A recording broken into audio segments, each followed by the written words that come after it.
things I'm doing here at the dealership that I'm working at with Glockner's is the flow process, and a big part of the flow process is the salesperson going to the trade, Right. which salespeople notoriously don't understand or don't do or want to skip. It's not skipped as often as a test drive. Chicken. But here's a couple of analogies, and I'll turn it over to him. So how JC and I met was through John Kostakis.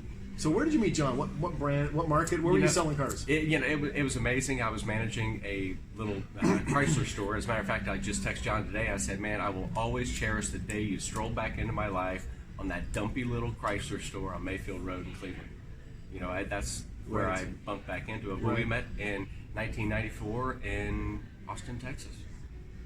And at that time, you were training through Grant Cardone. Right. He introduced me to Grant. Right. And John introduced me to Grant also at Grant seminars for a bunch of different reasons. And now, oddly enough, just this week, there's an announcement being made that I'm getting involved with Grant through his training portal in the U.S. and helping him launch some training out of Miami, which is fantastic. Very honored to do that. It's a great opportunity for everybody.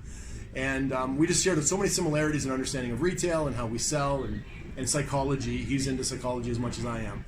But the trade-in. So what I was talking about today at Glockner's is everybody wants more money for their trade than what it's worth, I would think. Is that maybe not? Yeah, stop it already. And until the salesperson, unless it's a lottery car, right? A lottery car. So what's a lottery car? It's hit everything but the lottery. Hit everything but the lottery. That's in bad shape. And what I was saying was, as an analogy, a lot of people think they're in great shape. So somebody says, I'm in great shape, and if you suddenly said, well, take off your shirt, that's a different deal. Everything. I was like, whoa. I can do that now. I couldn't 3 months ago. Yeah, so you're like, well, you start making apologies, right? Well, I haven't done sit-ups in 3 weeks. I'm drinking too much beer. Or, I love my house. Show me your house. And in the way there, people invariably say, well, I don't know if I cleaned the dishes. Or maybe my daughter made a mess in the living room. So what I'm saying here is, everybody thinks their stuff is great until you go look at it. And everybody thinks their trade is worth more than what it is until the salesperson looks at it.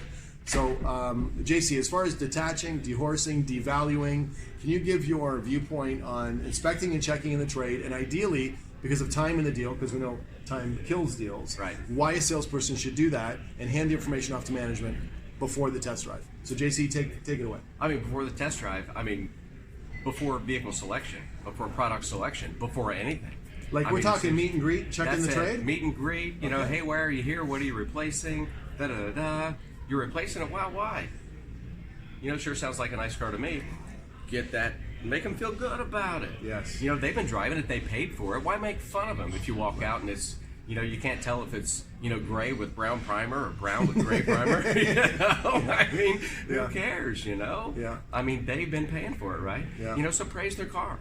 So what, so we can make the best use of your time, because it's all about time. Yeah. So we can make the best use of your time. Why don't we kill a couple birds with one stone? Why don't we go out and take a look at this vehicle you're looking at replacing? All right, gather some information, pass it off to the fellow that's going to assess its market value, and while he's doing that, you go pick out your new car. Sounds good, right? Sounds great. Yeah, right? So then we go out. I don't care if it has a big dent in the side. If it has a big dent in the side, the old days they'd say, well, was anybody hurt? Let me tell you something, you get hurt. So that was a car accident, right? Too. There you go, car accident. So, but why don't we do something more productive by saying, wow, did you turn that into your insurance? Right? Well, yeah, I did, but I kind of need to keep the money for Christmas presents or whatever. Yeah. Say, wow, well, you probably got an estimate, right? Yeah, I did. Well, what was the estimate on that? Well, it was $1,232. What do we know? Mm-hmm. We know right now that it's going to be easier to offer them a realistic value of their trading, because they just told us it was $1,232 less valued because of the accident, and they gave you the number. Right. So we asked those questions. Yeah. So anyway, we gather the information and don't take a lot of time on the trade-in. You looked at a million, they look at the car every day. Yeah. So walk around it, check the mileage, check for smells, check for all the things you need to do, but don't do all that touch stuff, that everybody used to teach you. Stop that. Mm-hmm. Get the information, pass it along, and move on. Yeah.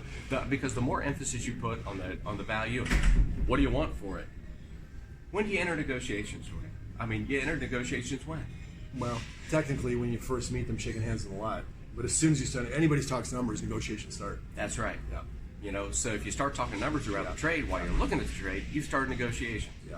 So how many negotiations you want in the process? Yeah. I want one. Yeah. Just one. I agree. Not four.